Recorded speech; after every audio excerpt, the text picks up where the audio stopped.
بسم الله الرحمن الرحيم. الحمد لله رب العالمين، وصلى اللهم وسلم وبارك على سيدنا محمد الأمين وعلى آله الطيبين وعلى صحابته الغر الميامين.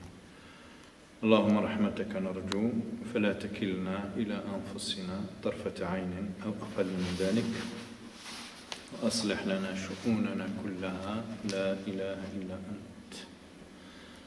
اللهم إنا نسألك من الخير كله عاجله وآجله ما علمنا منه وما لم نعلم، ونعوذ بك اللهم من الشر كله عاجله وآجله ما علمنا منه وما لم نعلم. اللهم آت نفوسنا تقواها وزكها أنت خير من زكاها أنت وليها ومولاها. رب اشرح لي صدري ويسر لي أمري واحلل عقدة من لساني يفقهوا قولي. السلام عليكم ورحمة الله وبركاته. إن شاء الله اليوم اخترت لكم موضوع الأمانة. في الحقيقة هذا الموضوع هو ينخرط في سياق الموضوع الذي كنا شرعنا فيه، موضوع كيف تموت الأمم وكيف يعيد الله بعثها من جديد. ألم تر إلى الذين خرجوا من ديارهم وهم ألوف حذر الموت فقال لهم الله موتوا ثم أحياهم إن الله لذو فضل على الناس ولكن أكثر الناس لا يشكرون. وقاتلوا في سبيل الله واعلموا أن الله سميع عليم. من ذا الذي يقرض الله قرضا حسنا فيضاعفه له أضعافا كثيرة والله يقبض ويبسط وإليه ترجعون. ففي هذه الآية، في هذه الفقرة القرآنية، بين الله سبحانه وتعالى أن الأمم تموت، ذكر لنا سبب الموت، ثم أخبرنا بأنه في كل لحظة من لحظات الأمة يمكن أن نعيد بعثها وإحياءها كما الأفراد تماما، عندما يخبر الله سبحانه وتعالى في سورة الحديد أن القلوب تقسو وتموت، لكن يذكر بأن هذه القساوة، هذا الموت القلبي يمكن تداركه وإعادة إحياء القلب. ألم يأن للذين آمنوا أن تخشع قلوبهم لذكر الله وما نزل من الحق ولا يكونوا كالذين أوتوا الكتاب من قبل فطال عليهم الأمد فقست قلوبهم وكثير منهم فاسقون. اعلموا أن الله يحيي الأرض بعد موتها. هذه القلوب التي تقسو يمكن لله تعالى أن يعيد إحياءها كما يحيي الأرض بعد موتها. وكذلك الأمم تضعف، تخور، تنهزم، تنتكس، لكن عندما تكون الإرادة لإعادة البعث والإحياء والنهضة والصحوة، الله تعالى ييسر الأمر لهذه الأمة بشرط أن تكون في الاجتهاد. والذين جاهدوا فينا لنهدينهم سبلنا وإن الله لمع المحسنين. وكل ما يعطيه الإنسان، كل ما ينفقه من مال، من جهد، من فكر، من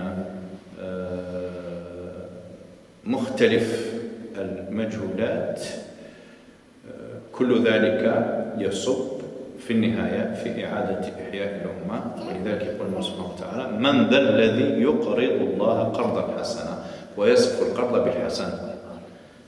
والقرض الحسن عنده مواصفات معينة ليتم القبول من جهة، وليكون القرض فعالا ومؤديا للغرض من إحياء الأمة وإعادة بعثها. ثم في السياق، لأنه اليوم الدرس تاعي ماهوش في تحليل هذه الآيات، راح نوصل بالأمانة في هذه الآيات. فقط نذكر لماذا اخترت الأمانة، لأنها تنخرط في هذا السياق. ألم تر إلى الملأ من بني إسرائيل من بعد موسى إذ قالوا لنبي لهم ابعث لنا ملكا نقاتل في سبيل الله قال هل عسيتم إن كتب عليكم القتال ألا تقاتلوا قالوا وما لنا ألا نقاتل في سبيل الله وقد أخرجنا من ديارنا وأبنائنا فلما كتب عليهم القتال تولوا إلا قليلا منهم والله عليم بالظالمين. فالله تعالى بعدما أخبر عن موت الأمم، عن إمكانية بعثها، عن وسائل بعثها، ذكر وسيلة من الوسائل وهي الجهاد الجسدي. يعني الجهاد عنده مختلف الأنواع والأشكال. هنا في الحدث التاريخي هذا المتعلق ببني إسرائيل كانوا يحتاجون إلى نوع معين من الاجتهاد الخاص لاسترجاع بيت المقدس التي خطفها منهم أعداؤهم. ثم يستجيب الله تعالى السلام عليكم. ثم يستجيب الله تعالى لأمنية هؤلاء الملأ. ألم ترى إلى الملأ من بني إسرائيل من بعد موسى، التحديد والدقة القرآنية. هؤلاء مجموعة من الأعيان من الكبراء ذهبوا من بعد موسى، يعني بعد نبوة موسى ووفاة موسى عليه السلام، ذهبوا إلى نبي لهم يطلبون منه أن يختار لهم قائدا ليقودهم نحو القدس لاسترجاعها بعد أن أخذها العدو. فالنبي نبههم وحذرهم أن يتراجعوا في حالة ما إذا كتب عليهم القتال واختار لهم الله تعالى قائدا يقودهم. قالوا وما لنا ألا نقاتل في سبيل الله، وذكروا سببين تبرران الجهاد في سبيل الله وقد أخرجنا من ديارنا وأبنائنا فلما كتب عليهم القتال تولوا إلا قليلا منهم والله عليم بالظالمين. ثم هذه المرحلة التي نحتاج إليها في درسنا اليوم هي هذه الفقرة القرآنية. وقال لهم نبيهم إن الله قد بعث لكم طالوت ملكا قالوا أنى يكون له الملك علينا ونحن أحق بالملك منه ولم يؤت سعة من المال قال إن الله اصطفاه عليكم وزاده بسطة في العلم والجسم والله يؤتي ملكه من يشاء والله واسع عليم. فالله سبحانه وتعالى استجاب لطلبتهم فاختار من بينهم رجلا آتاه مجموعة من الخصال تمكنه من أداء المهمة في هذا الوقت الحساس، لأن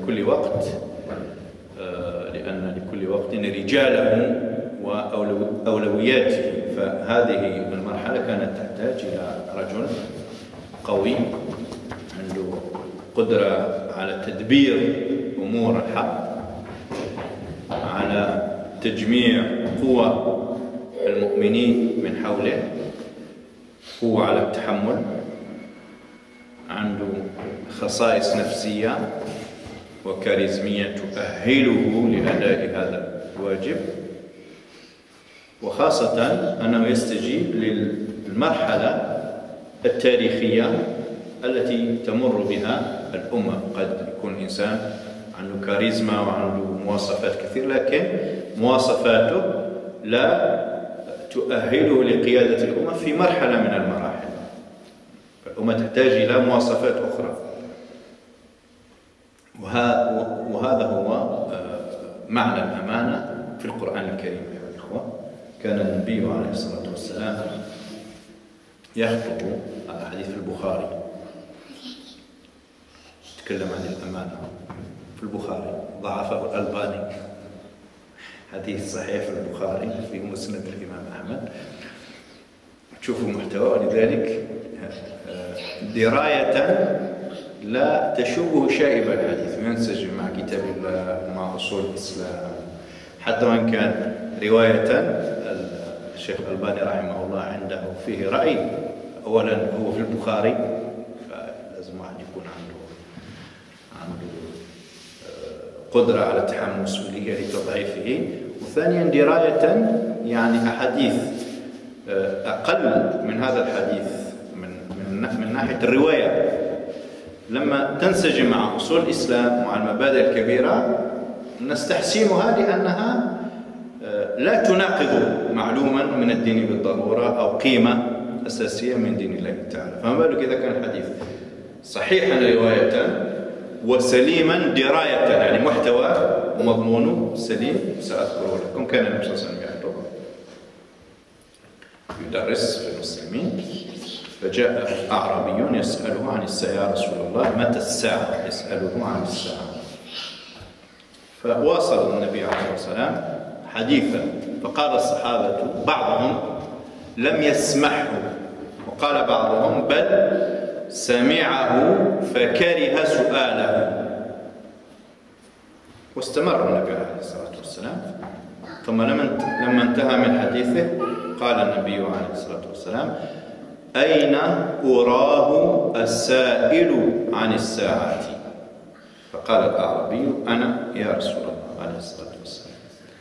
فأجابه النبي عليه الصلاة والسلام: إذا ضيعت الأمانة، حديث عن الأمانة، إذا ضيعت الأمانة فانتظر الساعة.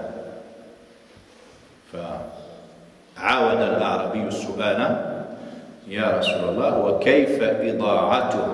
فهمنا أنه إذا ضيعت الأمانة فقد جاء أشراط الساعة الكبرى، ولكن خاصة ساعة الجماعة التي تضيع فيها الأمانة. فقال النبي عليه الصلاة والسلام: إذا وسد الأمر إلى غير أهله فانتظر الساعة. فلما نقرأ هذا الحديث الرائع العظيم لسيدنا محمد عليه الصلاة والسلام الصحيح في البخاري وفي مسند الإمام أحمد رحمه الله، نجده يفسر قول الله تعالى في سورة النساء الآية 8 بعد 50: إن الله يأمركم أن تؤدوا الأمانات إلى أهلها. إن الله يأمركم أن تؤدوا الأمانات إلى أهلها وإذا حكمتم بين الناس أن تحكموا بالعدل إن الله نعم ما يعظكم به إن الله كان سميعا بصيرا. يا أيها الذين آمنوا أطيعوا الله وأطيعوا الرسول وأولي الأمر منكم فإن تنازعتم في شيء فردوه إلى الله والرسول إلى آخر الآية.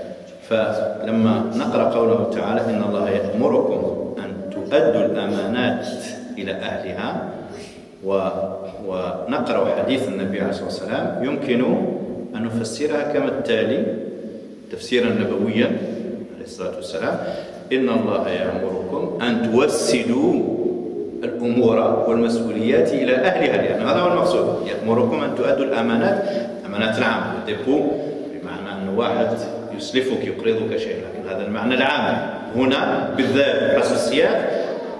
سيدنا الرسول عليه الصلاة والسلام فسر معنى الأمانة في هذا السياق، يعني لأنه بعدها وأطيعوا الله وأطيعوا الرسول فيه تنازع بين الأمراء وبين الأمة، يعني أولو الأمر أمراء وعلماء والأمة. فإذا كان فيه تنازع في مسألة توسيد الأمور والمسؤوليات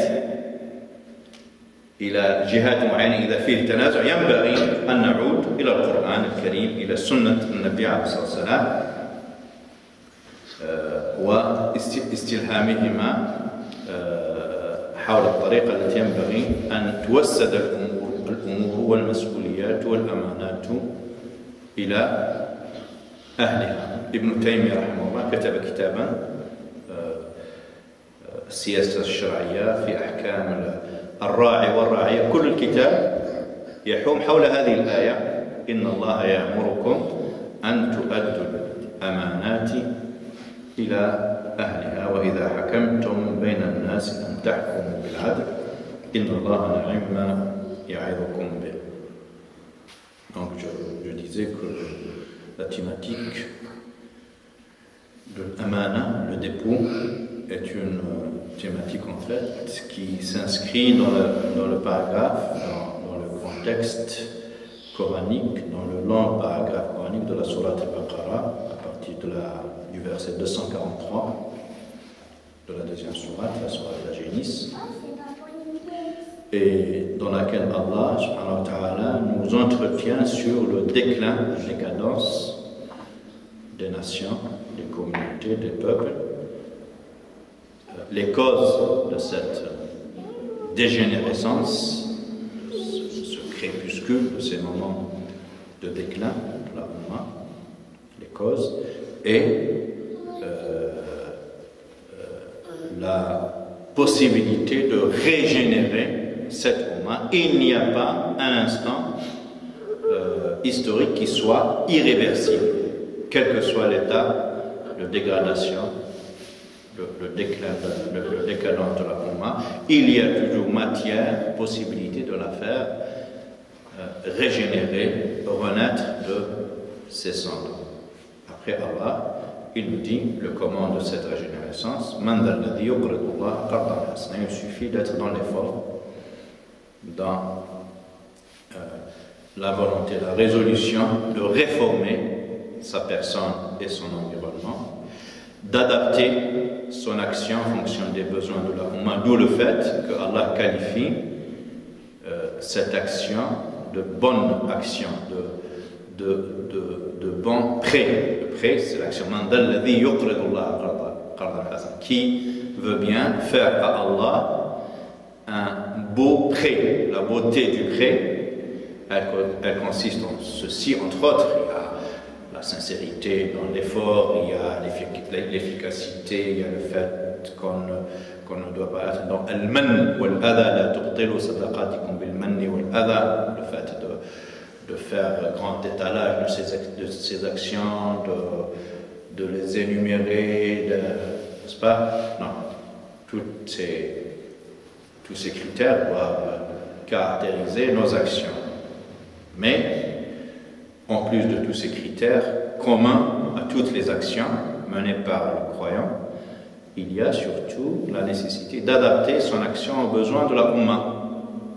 On peut être dans l'effort, peut participer à des guerres, mais dans des guerres erronées qui ne produisent rien du tout.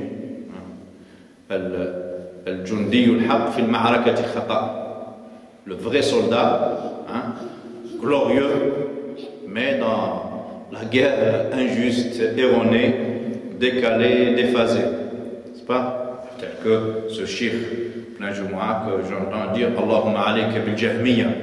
Il était très énervé et il faisait des doigts contre le Jahmiya. Jahmiya, c'est une secte qui a disparu dès le 1er siècle. Voilà. À Marseille, sur le cours Belzins, il n'y a plus de Jahmiya en 2014.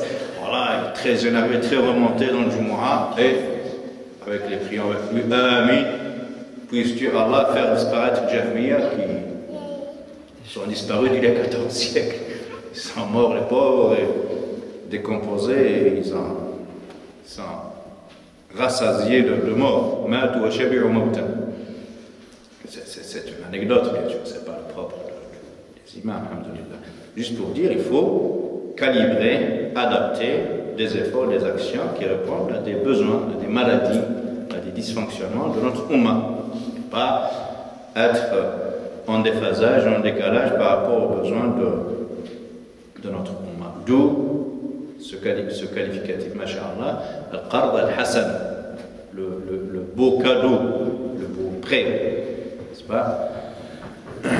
Et Allah de nous parler, dans le prolongement de ce paragraphe coranique, de cet épisode qui concerne la Ummah des enfants d'Israël, qui ont perdu Jérusalem.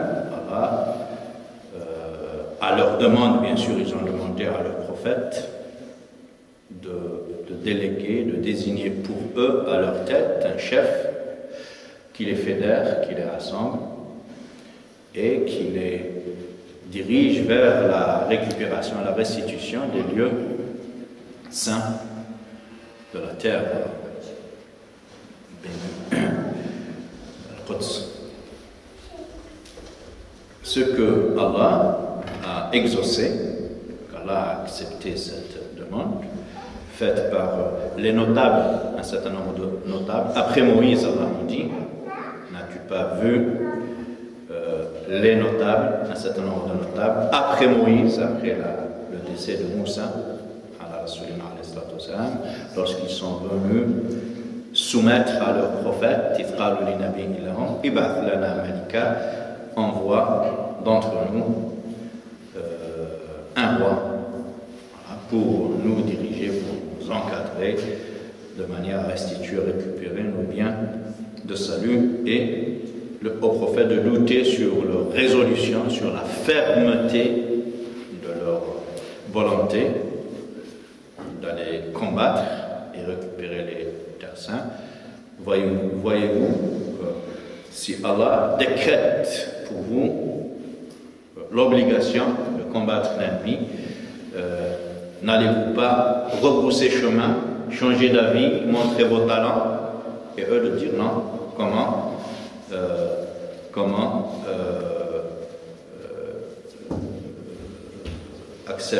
Acceptons-nous de laisser le combat alors que nous avons été dépossédés, expulsés de nos terres, et séparés de nos enfants. L'expulsion des terres et la séparation d'avec leurs enfants, à leurs yeux, justifier la légitimité du combat. Et Allah veut dire, et lorsque nous avons décrété sur eux le devoir de combattre, ils ont rebroussé chemin, sinon une minorité. Et Dieu connaît parfaitement les injustes. Juste après, c'est ça qui m'intéresse dans ce paragraphe coranique. Allah demande à son prophète de leur dire que finalement Allah a accepté leur dua, leur prière, leur demande, et a désigné pour eux un chef charismatique, Sol, Talut. Ça ressemble. Tol, c'est pas. Sol, c'est Tol, Sol. Ça ressemble un peu dans la Bible. C'est pas trop loin, phonétiquement parlant. Donc, parce que c'était une grande personne, pas grande physiquement seulement, mais grande d'esprit, d'âme, de projet, de charisme. Allah a choisi d'entre vous, a élu d'entre vous Sol, Talut, comme roi, pour vous diriger dans votre combat légitime pour restituer la terre sainte. Et d'emblée, de suite, il commence à critiquer le choix d'Allah subhanahu wa ta'ala. Anna yakunu lahu mulku alayna wa nahnu ahaqqu bil mulki minhu. Comment se fait-il qu'il mérite ce poste de général en chef des armées alors qu'il n'était pas friqué, il n'avait pas suffisamment de ressources financières.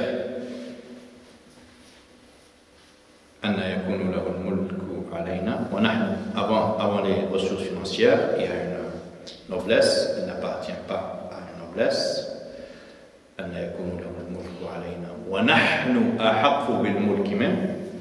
Ce sont les dignitaires, les notables, nous appartenons à une lignée de rois. Voilà. Et logiquement, le choix du roi devait se faire parmi nous. Et lui, n'étant pas de cette lignée, de cette noblesse, à leurs yeux, il ne méritait pas le choix d'Allah subhanahu wa ta'ala. Et de deux, deuxième critère de refus, c'est le fait qu'il ne soit pas friqué, qu'il ne possède pas suffisamment d'argent pour mener à bien cette mission. Et Allah de leur rappeler les critères qui doivent présider au choix d'un dirigeant, d'un meneur, d'un chef entre guillemets. Et Allah subhanahu wa ta'ala cite 4 critères. Je vais essayer de les citer succinctement, mais ça nécessite vraiment une pause, une halte, pour les méditer, pour les contempler, pour essayer de les analyser. C'est très important, surtout que notre Ummah a besoin justement de beaucoup. Chacun de nous est censé être un qaïd, oui, au moins chez lui. Voilà, un qudwa, un exemple. ربنا هب لنا من أزواجنا وذرياتنا قرة أعين وجعلنا للمتقين إماما. L'imam, c'est pas uniquement le chef, le premier chef de la cité musulmane, le roi ou le président ou le calife. Chacun est chef chez soi, est responsable. كلكم راع وكل راع مسؤول عن رعيته, disait le professeur Salem, et il a donné plusieurs sphères de responsabilité. Chacun de vous est un responsable, est un berger, voilà, son chef-tel, c'est pas la communauté qu'il dirige est variable, n'est-ce pas? Et il cite le papa, le père, il est responsable de sa famille, de ses enfants, la femme, elle est responsable de l'honneur, de la dignité de la famille, de l'argent, de la gestion du portefeuille, n'est-ce pas? Du bilan financier de la maison et le bilan moral aussi, les deux, l'honneur de la famille et le portefeuille de la famille, et chacun est responsable et sa responsabilité elle est délimitée par les confins, les contours de sa fonction. Voilà, lorsqu'on parle de responsabilité, il ne faut pas se dire non, c'est pas pour nous. Tout musulman est censé être dans cet état d'esprit d'être dans la réforme et de mener à bien cette mission de régénérer la Ummah islamique, chacun à son niveau,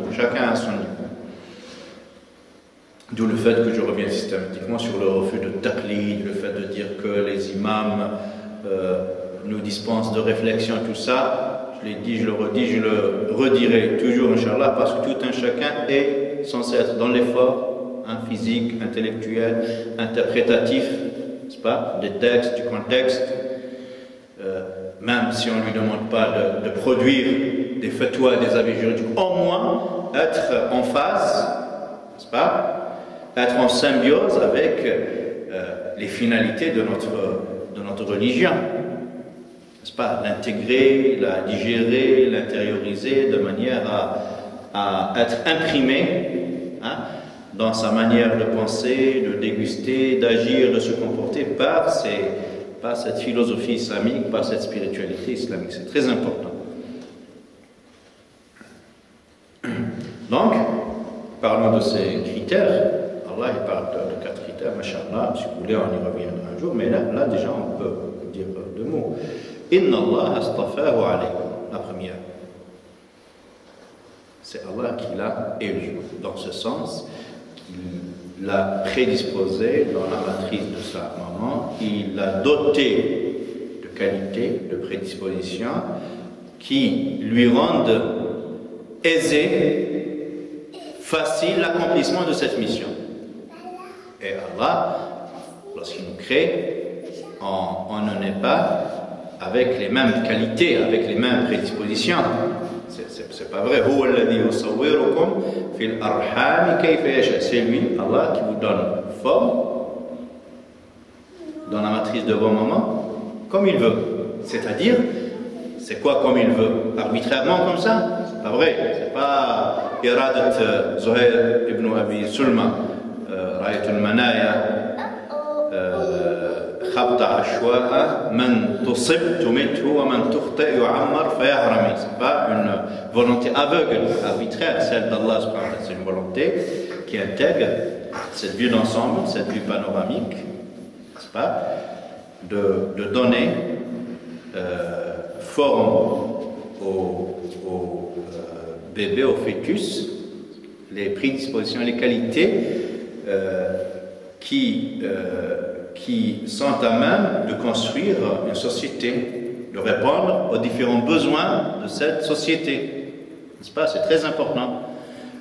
وقالوا لولا نزل هذا القرآن على رجل من القريتين عظيم أهم يقسمون رحمة ربك نحن قسمنا بينهم معيشتهم في الحياة الدنيا ورفعنا بعضهم فوق بعض درجات ليتخذ بعضهم بعضا سخريا ورحمة ربك خير مما يجمعون. Et ils dirent, les mécréants, quand Allah a choisi le prophète sallallahu alayhi wa sallam, son élu, le sceau, S-C-E-A-U, dans le sens le cachet, la prophétie, le cachet final, Khatam, al-Nubuwa, ils sont offusqués, ils ont conspué, critiqué le choix d'Allah subhanahu wa ta'ala. Comment se fait-il qu'ils choisissent Muhammad sallallahu alayhi wa sallam plutôt que telle personne ou telle personne qui appartenait l'une à la tribu de Quraysh, à la Mecque, et l'autre à Taif, Thaqif. Allah de dire, c'est ça le plus important. Ahum yaqsimuna rahmat rabbik, sont eux qui distribuent ces dispositions, ces effets de la clémence, de la miséricorde d'Allah. C'est Allah qui caractérise les génomes dans la matrice de leur maman, de manière à imprimer dans la séquence ADN, si vous voulez, de leur gène, la variété, la diversité des prédispositions qui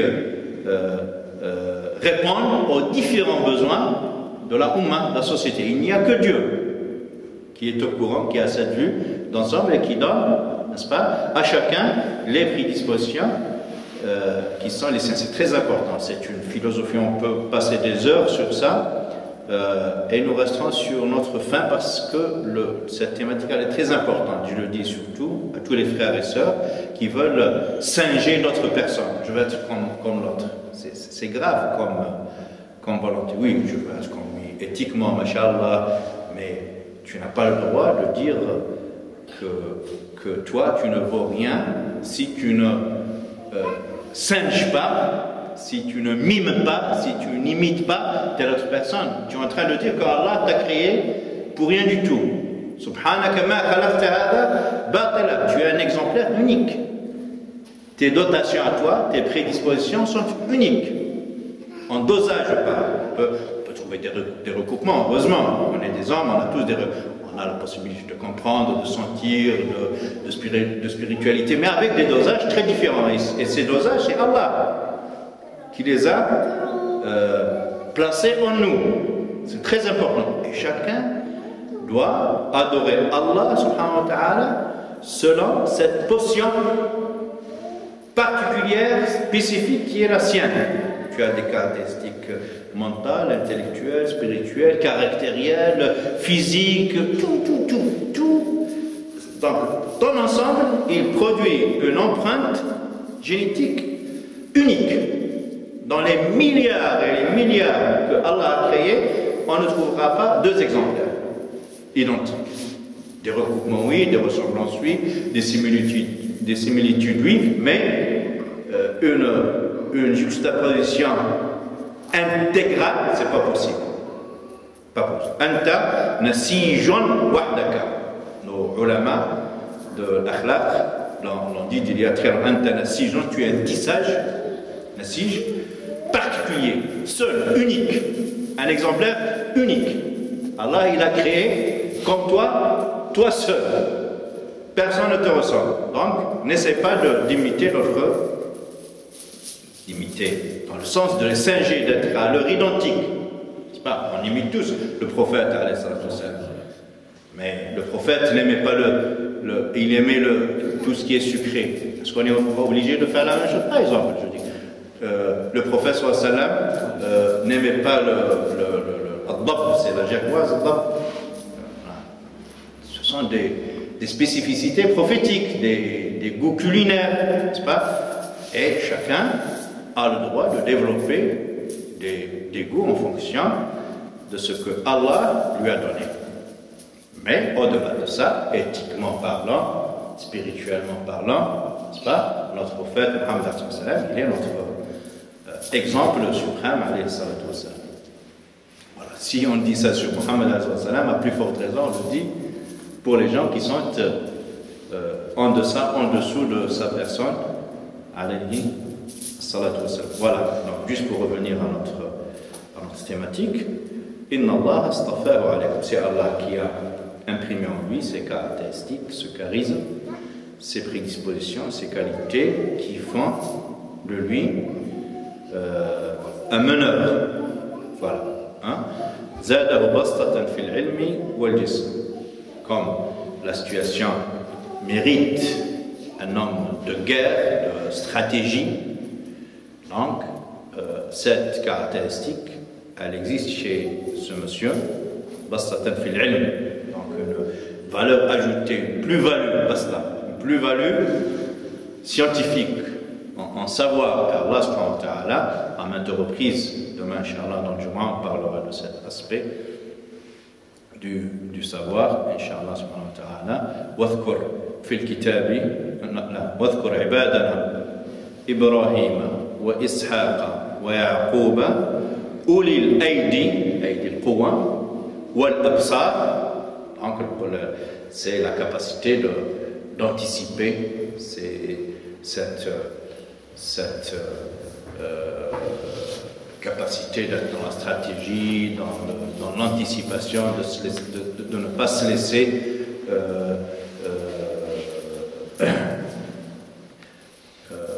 diriger par les événements et ne pas opter pour la réaction au détriment de l'action. Le musulman, il est dans l'action. Et pour être dans l'action, il faut anticiper, il faut calculer, il faut choisir le terrain du combat, du militantisme. Mais la réaction, c'est pas ça. La réaction, tu te laisses entraîner par l'autre, par les choix de l'autre. Il t'entraîne, n'est-ce pas, sur des sujets que tu n'as pas choisis, sur des priorités qui ne sont pas les tiennes. Et un meneur, c'est quelqu'un justement qui ne se laisse pas guider par l'adversaire. C'est lui qui choisit le terrain, qui choisit la thématique, qui choisit la priorité. C'est facile de le dire, mais sur le terrain, on voit que les musulmans n'excellent pas trop sur ce sujet. C'est l'autre qui décide pour nous les thématiques de discussion. Salam alaykum wa barakatuh. On a les finalités de notre loi islamique, par exemple. Normalement, on a nos priorités. Mais lui, il peut nous imposer de discuter sur des futilités, n'est-ce pas, juridiques, sur des dispositifs juridiques, au lieu de discuter sur des valeurs centrales de notre religion. Ça, c'est très important. Il faut qu'il soit bien portant, pas dans le sens de musclé, qui a fait l'haltérophilie, qui a sculpté son corps, dans le sens de capacité d'être dans l'accomplissement du devoir, de dormir peu, c'est très important. Et lorsqu'on revisite les biographies de nos ulama, on s'aperçoit qu'il dormait très peu. Ibn Badis, il dormait 4 heures, Hassan Banna, pratiquement 4 heures, d'autres, leur sommeil est fait de somnolence, c'est pas de moments de somnolence, c'est pas plus que ça, voilà. Juste pour vider la mémoire vive, faire le récit, et il repart de plus belle. C'est ça, parce qu'on peut être bien bâti avec les dorsaux et les pectoraux et dormir tel un panda 22 heures sur 24 heures. Là, on n'a pas besoin de cette corpulence, on a besoin de cette capacité d'être dans le devoir, dans la production, dans le rayonnement. Notre Cheikh Al-Ghazali, quand il atteint Basta fil jism, il nous disait Quwa ala tahammul. Voilà, Quwa ala tahammul. Basta fil ilm wal jism. Wallahu yuti mulkahu man yasha.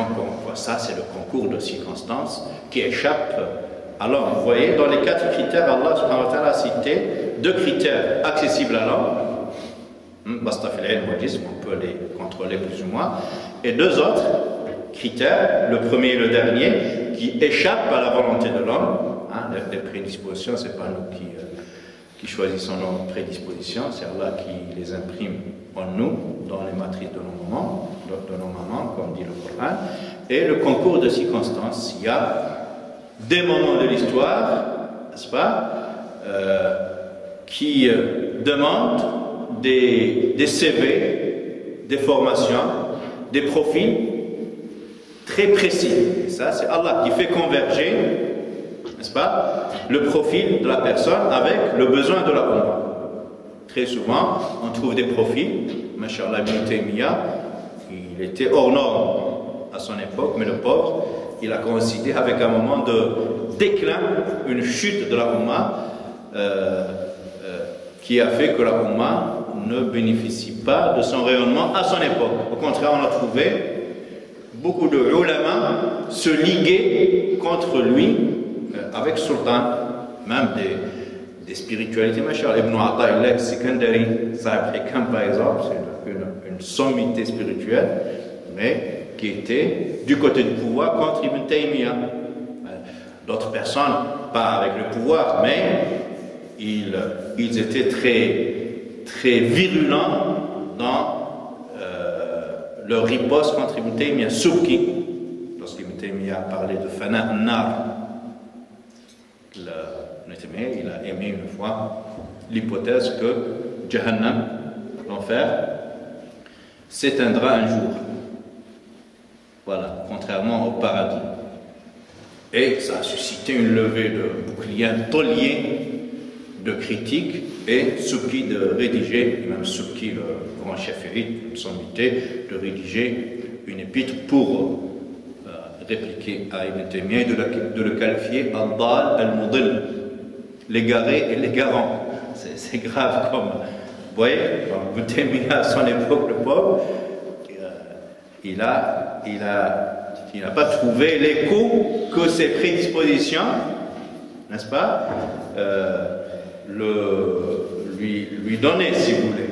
Donc, il a besoin de partir, de décéder, d'aller auprès d'Allah, et que plusieurs siècles soient passés pour que la Ummah, dans un autre moment d'essor, n'est-ce pas, d'ascension, converge avec ses vues, n'est-ce pas, ses avis juridiques, ses avis théologiques, et de lui donner la place et le statut qui était le sien. Juste pour vous dire que justement cette convergence entre l'homme avec toutes ses qualités et le moment historique, ça n'appartient pas aux individus, c'est Allah qui fait converger justement ces 2 paramètres, un profil humain avec des besoins spécifiques de la Ummah, tel c'est lui qui attribue son royaume, sa royauté, la chefferie, la souveraineté à qui il veut. قل اللهم مالك الملك تؤتي الملك من تشاء وتنزع الملك ممن تشاء وتعز من تشاء وتذل من تشاء بيدك الخير إنك على كل شيء قدير. Donc c'est à Allah seul d'attribuer la chefferie à qui il veut, encore à qui il veut, cette volonté qui répond à des lois, ce n'est pas une volonté arbitraire, aveugle, comme je disais tout à l'heure, c'est très important, et qui soustrait la royauté à qui il veut, subhanahu jalla fi'ula. Et la notion de l'amana, je ne vais pas dire plus que ça, je prendrai 2-3 minutes pour appeler le sens de l'amana, peut-être une autre fois, Inch'Allah, on ira dans plus d'explications et de détails. Et justement, la thématique de l'amana s'inscrit dans ce contexte. L'amana, c'est le mas'ouliya, c'est la responsabilité, c'est la capacité de la Ummah de recenser ses ressources, ses capacités, et de mettre tout un chacun au poste qu'il mérite, dans le sens de la méritocratie, c'est-à-dire au poste que ses prédispositions, ses qualités, sa formation le disposent, n'est-ce pas, à prendre cette responsabilité. Le jour où ces responsabilités soient affectées, attribuées sur le mode du népotisme, clientélisme, corporatisme, tribalisme,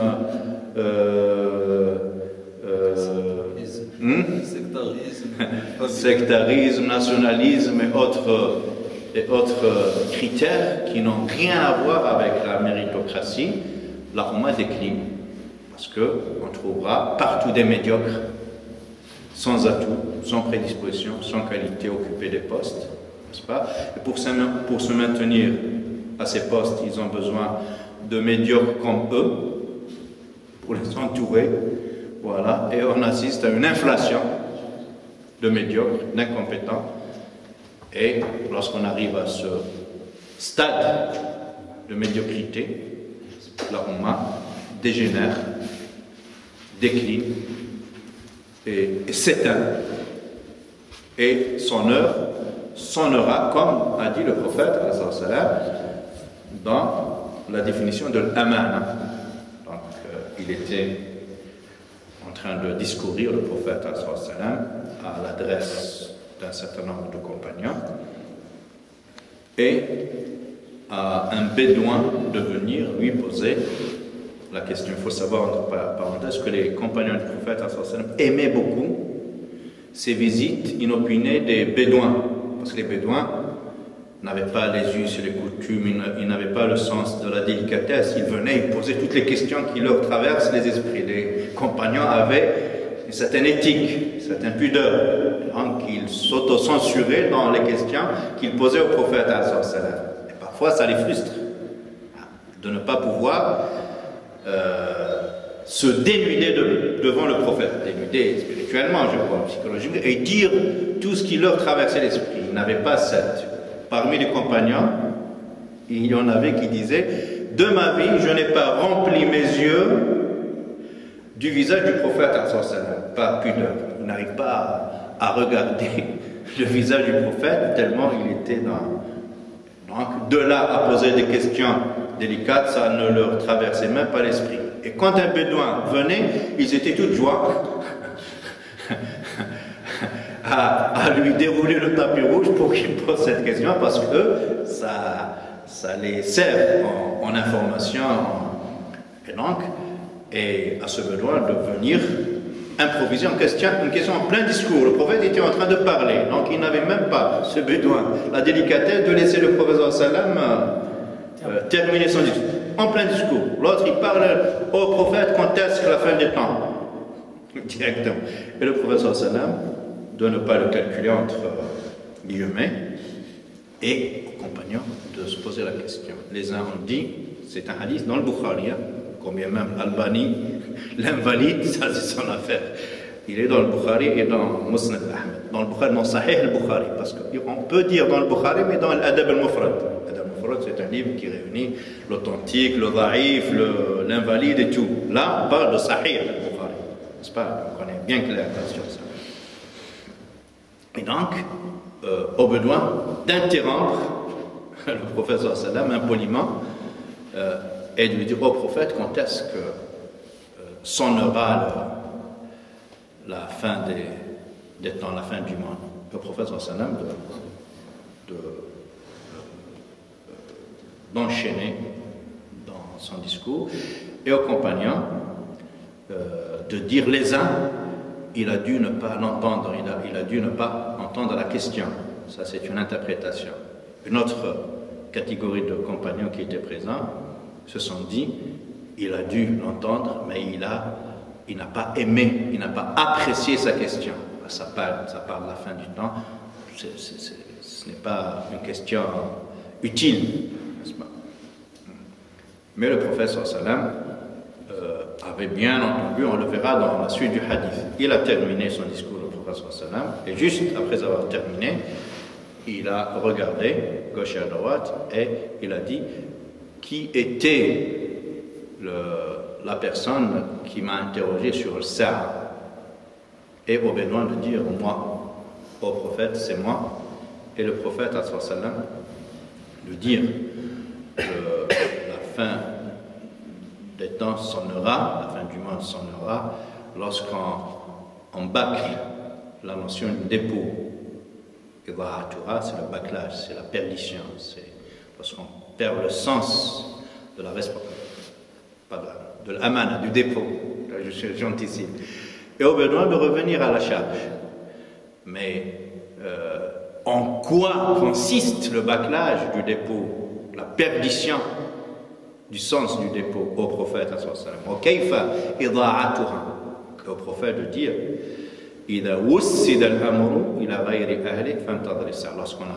lorsqu'on attribue les responsabilités, les postes de responsabilité aux personnes qui ne les méritent pas, c'est le moment de la fin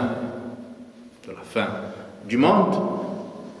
Oui, pourquoi pas, la fin du monde. On a d'autres hadiths, le prophète lui-même il nous dit mon envoi, c'est le fait que Allah m'ait élu comme prophète, ça a constitué le premier signe avant-coureur de la fin du temps. Non? Voilà. C'est le décalage, c'est la différence entre ces deux lois. Donc c'est un pléonasme.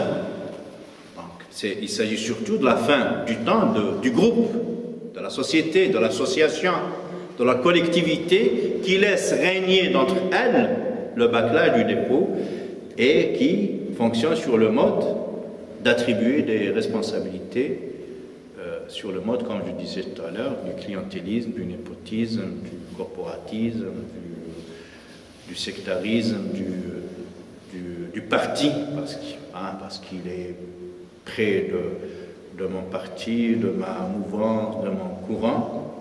Donc, même s'il n'a pas de compétences, l'essentiel c'est qu'il ne me critique pas, qu'il ne constitue pas une poche de résistance, n'est-ce pas? Je le rapproche et j'en fais un lieutenant de la garde rapprochée, même si son CV, sa formation, ses qualités ne le prédisposent pas à ce poste, je le rapproche. Et j'exclus les contestataires, même si leur CV est étoffé de compétences. Ça, on le vit, pas dans les partis non musulmans, on le vit dans les associations musulmanes. On voit très souvent que l'attribution des postes de responsabilité se fait sur le mode justement du moindre écart idéologique, pas sur le mode de la qualité, de la compétence et du savoir-être et du savoir-faire. Voilà. Et donc développer la question de l'amana chez les musulmans est une chose très importante qui nous aide à nous former. C'est très important parce qu'après, lorsque les gens se voient évincés des postes qu'ils méritent, lorsqu'ils voient que la médiocrité, l'incompétence, elle est maîtresse de la situation, que les gens accèdent aux différents postes, pas par rapport à leur mérite, mais par rapport au coup de brosse, au lèche-botte, akramakumullah, les gens cesseront de se former, de lire, d'être dans l'élévation. Et on encourage la médiocrité et on encourage le clientélisme et n'est-ce pas? Voilà, la chita, comme on dit chez nous, chita, hein? Et on fait régner une ambiance d'incompétence, ce qui aura pour effet immédiat le déclin de l'association, de la communauté, de la collectivité. On ne peut pas envisager une régénérescence, parce que c'est de ça qu'il s'agit. Comment faire pour régénérer cette Oumma, hein, pour lui redonner de la tonicité, de la vigueur, de faire en sorte qu'elle s'acquitte de son rôle, de sa mission qui lui a été attribuée par Allah. Kuntum khayra ummatin ukhrijat lin-nas ta'muruna bil ma'ruf wa tanhauna 'anil munkar wa tu'minuna billah. Ça commence par justement ces petit chouïa de responsabilité, de poste de responsabilité, comme dit le Coran Karim, justement par ce hadith que je viens de citer. Il explique le verset coranique, le 58e verset de la sourate An-Nisa: Inna Allah ya'murukum an tuwaddu al-amanati ila ahliha wa idha hakamtum bayna an-nasi an tahkumu bil 'adl inna Allah ni'ma ya'idukum bih inna Allah kana sami'an basira. Allah vous enjoint, vous commande, vous ordonne de donner leur dépôt aux ayants droit, amanat ila ahliha. Et le prophète, il nous explique le dépôt. C'est pas, oui, le dépôt, c'est l'amanat. Lorsque je te prête quelque chose, je te demande de la mettre chez tout ça, c'est 1% de l'amanat. Mais c'est surtout, il s'agit surtout, d'après le prophète sallam, de cette amana qui consiste à distribuer les postes de commande, les responsabilités dans un groupe musulman en fonction de leur qualité, de leur capacité, de leur savoir-être, savoir-faire, savoir transmettre, savoir rayonner par rapport à tout ça. وَإِذَا حَكَمْتُمْ بَيْنَ النَّاسِ أَنْ تَحْكُمُوا بِالْعَدْلِ إِنَّ اللَّهَ نِعِمَّ مَا يَعِظُكُم بِهِ قُولُوا قَوْلِي هَذَا أَسْتَغْفِرُ اللَّهَ. On peut parler de séparation, c'est à mon sens, à mon avis, c'est anachronique. La séparation, c'est très récent, c'est 1905. On peut imaginer qu'il y a da'wa.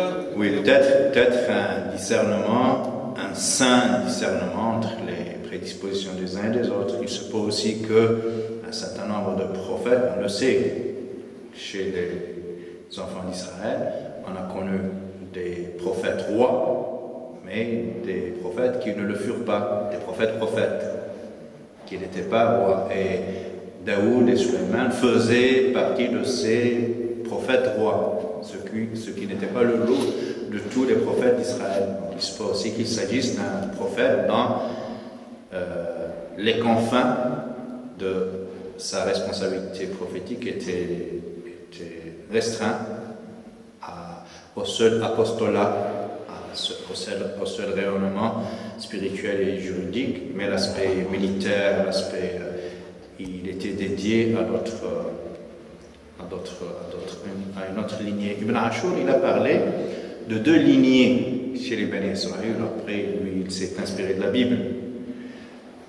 Les Lévis, Mohamed Ibn Ashur dans Tahrir al-Tanwir, une sommité, moi c'est mon tafsir de chevet. Voilà, pour vous dire. Et donc, et une autre catégorie, j'ai Lévi, Lévi, vous connaissez BHL, il ne fait pas partie de Bernard-Henri Lévi, il ne fait pas partie. Mais le nom, Lévi, c'est Lévi. Voilà, c'est Lévi, ça a toujours existé. Donc, les Lévis, c'est une lignée de prophètes. Une autre catégorie, j'ai oublié, ça fait très longtemps que j'ai lu, mais vous pouvez le retrouver chez Mohamed, de laquelle viennent les rois. Et lui, justement, lorsqu'il a traité de ce passage, cette interrogation, qui ressemble au reproche, au refus du choix divin, comment se fait-il que la royauté lui revient de droit alors qu'il ne faisait pas partie, comme nous, de cette noblesse? Et Ibn Ashur parlait de cette lignée de rois. Pour lui, les rois se recrutaient de cette lignée, ont été toujours recrutés de cette lignée. Et là, Allah a fait dérogation à la règle et a choisi un roi qui n'appartenait pas à cette lignée. Tu vois, donc il se peut aussi qu'à l'époque, il y avait deux lignées, une lignée qui produisait les prophètes, voilà, et une autre lignée qui produisait les rois. Il se peut que cette séparation soit voulue par Allah lui-même. C'est une hypothèse aussi qui vaut exactement ce que valait ta proposition de séparation entre le temporel et le spirituel. Voilà, c'est pas. J'ai plus confiance aux musulmans d'ici qui évoluent dans une ambiance saine par rapport à la notion de l'amana, de responsabilité. Ici, il y a le verdict du CV, de la formation. On sort dans la fonction publique, ça c'est autre chose. On préfère. Mais lorsqu'il s'agit de son entreprise privée, on ne va pas voir sa couleur, ni son ethnie, ni son visage caucasien ou basané. On verra son CV, sa formation, ses compétences en vue des besoins de l'entreprise. Tu vois, et alhamdoulilah, ici en Occident, on fait valoir l'aspect méritocratie, CV et la notion de amana. Elle n'est pas bâclée, on peut dire qu'elle est un peu, mais elle n'est pas bâclée comme chez nous. Au contraire, moi, j'ai plus d'espoir aux musulmans d'ici pour qu'ils aillent exporter ce rayonnement dans les pays d'origine et pas le contraire, et sur toutes les thématiques. Moi, chez nous, dans les pays d'origine, je ne vois pas, par exemple, trop polémiquer sur le croissant lunaire, sur les débuts de Ramadan. Ce que suzerain veut, Dieu veut, et toute la Oumma s'aligne sur la décision du suzerain. Ça donne une impression d'unité, mais une unité sur la médiocrité. Ici, ça donne l'impression de cacophonie, de zizanie, mais honnêtement, moi j'ai dit à maintes reprises que cette cacophonie, cette zizanie d'apparence, en fait, elle est porteuse de progrès, Inch'Allah. Imaginez des millions de musulmans discuter autour de l'astronomie, quel que soit leur niveau scolaire, sur la Lune, sur la conjonction entre les centres de la Lune, de la Terre, du Soleil. C'est magnifique, ça ne peut que élever la moyenne scolaire, la moyenne de connaissances, quant à l'astronomie, par exemple. Et tout le monde commence à méditer sur Somo li ru'yatihi wa aftaru li ru'yatihi. Même si cela se passe dans la divergence, dans la bagarre générale, c'est pas grave, ça c'est notre manière de faire,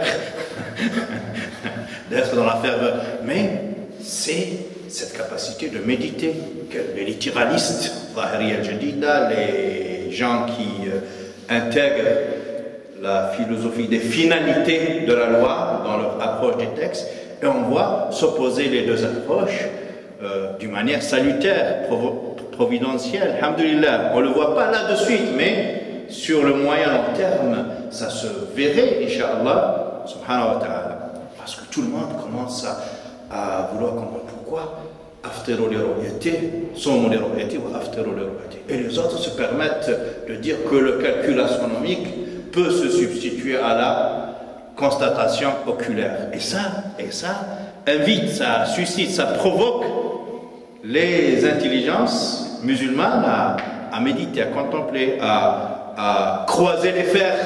Mais les fers, pas sakakin, les fers interprétatifs. Soit chacun son interprétation, et de cette opposition des différentes possibilités interprétatives jailliront les lumières, Inch'Allah subhanahu wa ta'ala. Moi, je me mettrai dans la peau de l'autre, honnêtement. De l'autre, c'est-à-dire non musulman. Il doit déprimer. Même si nous, en interne, on le voit comme ibtila, une épreuve, lui, non, c'est Oumma, dans sa ferveur. Ces millions de musulmans à l'approche de Ramadan, ils commencent à anticiper, c'est magnifique.